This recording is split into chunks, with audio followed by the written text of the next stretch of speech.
Howdy folks, this is a level 40 guide to Warrior. This is Shadowbringers 5.0.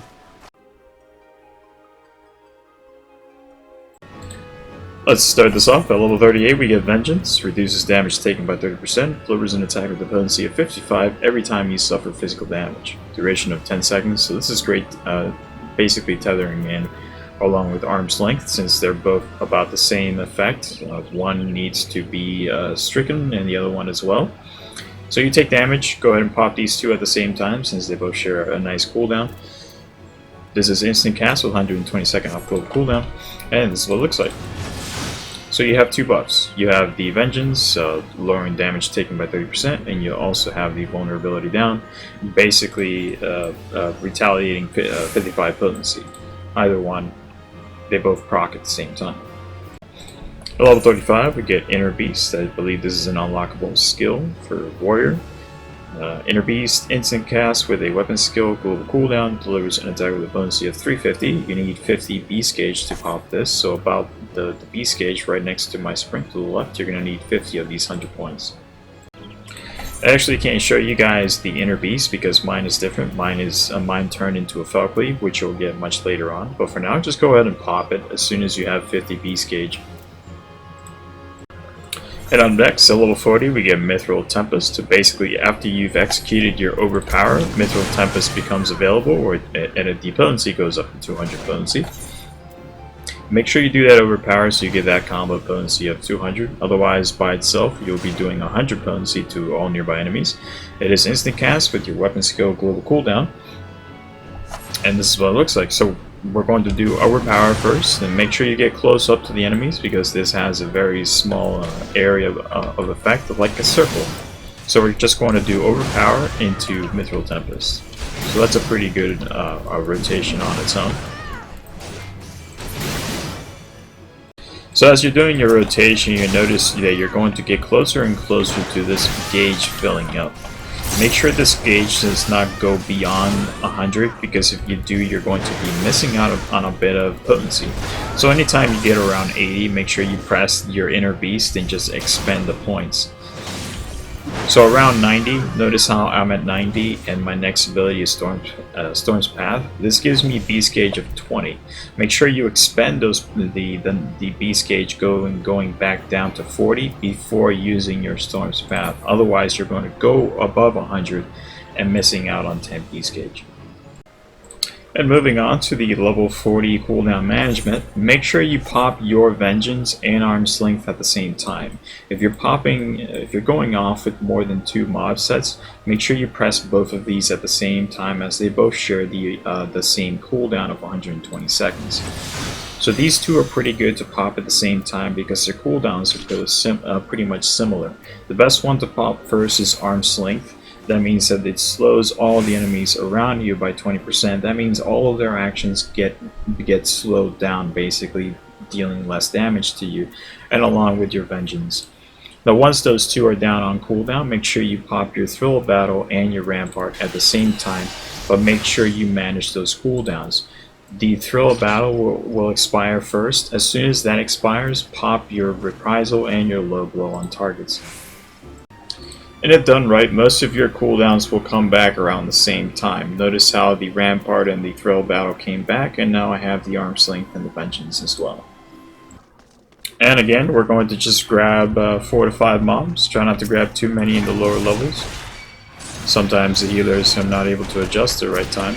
So we're going to grab 4 mobs here, and then we're going to do Vengeance into Arm's Length.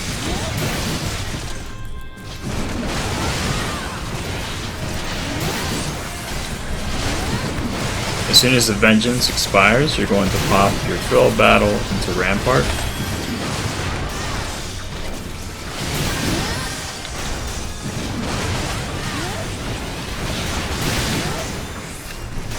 And at this point you can just go ahead and cast your Reprisal into Low Blow once the Rampart expires.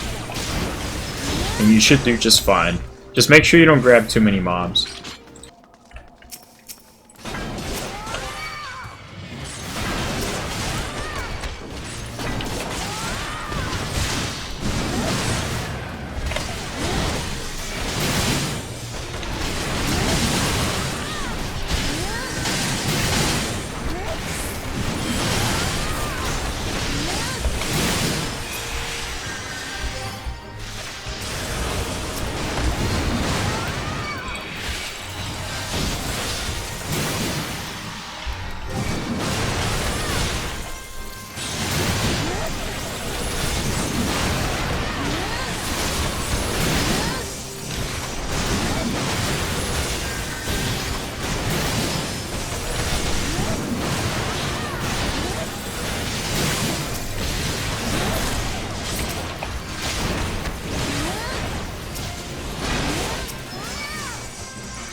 So the way single target works up to level 40, we're going to still maintain the beast gauge.